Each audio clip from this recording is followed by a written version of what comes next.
surtout son libraire. C'est un catholique converti à l'islam, un ancien entraîneur de handball, rebaptisé Ibrahim. Dans sa boutique, il vend des livres, bien sûr.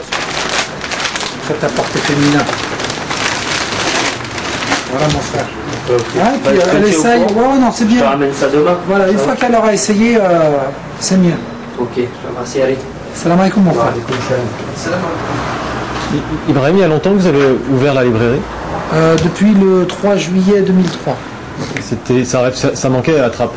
Ça manquait même, on va dire, dans la région de Saint-Quentin en Yvelines, puisque là, il faut aller jusqu'à Mantes-la-Jolie pour avoir une librairie spécialisée dans les ouvrages religieux.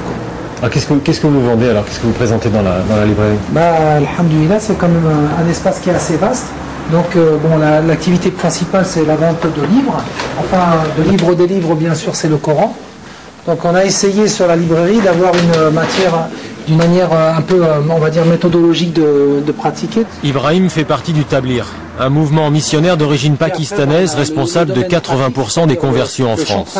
Avec ses livres, il prêche sans répit pour le retour à l'islam pur et dur.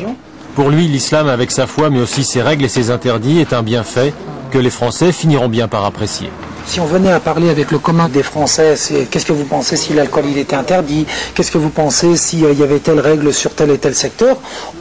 Ça paraîtrait comme quelque chose d'aberrant. On va rétrograder, pour certains ils vont dire au Moyen-Âge, pour d'autres ils vont dire mais c'est du n'importe quoi, parce qu'effectivement ce serait mettre en dehors le contexte de la foi et de la spiritualité qui amène une personne à considérer ce sont des injonctions divines, Dieu nous veut du bien, il nous guide dans le bien, dans le droit chemin, il est la lumière des 7 cieux et des 7 terres, et de sa lumière il veut nous combler de ses bienfaits.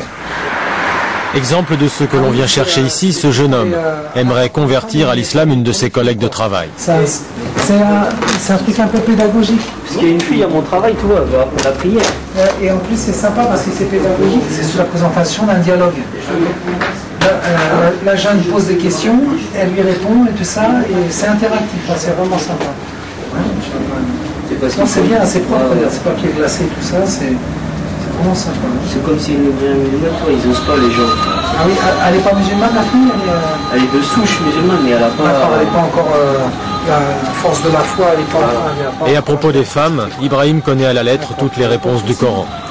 Quand on aborde un sujet comme tout de suite la lapidation ou la polygamie, c'est pas simplement on aborde des sujets qui sont très très importants, puisqu'on va parler de vie, on va parler de relations entre époux, on va parler de relations familiales, et en 30 secondes, en 20 minutes ou en 2 minutes, on peut en parler comme ça. Non, c'est des sujets qui, à la fois, ont besoin d'éclaircissement, qu'on donne le cadre dans lequel il peut être pratiqué, et que, effectivement, la personne qui va pratiquer ça, que ce soit au départ un élan du cœur.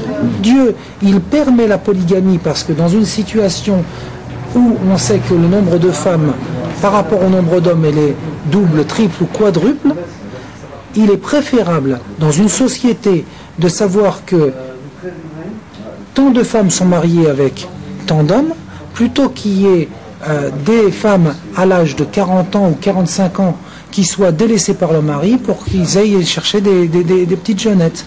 Donc il est important de comprendre que l'islam, il permet la polygamie, mais il le réglemente, il est légiféré. Un peu plus loin, à 300 mètres de la librairie, toujours le long de la Nationale 10, l'école de théâtre de Papy.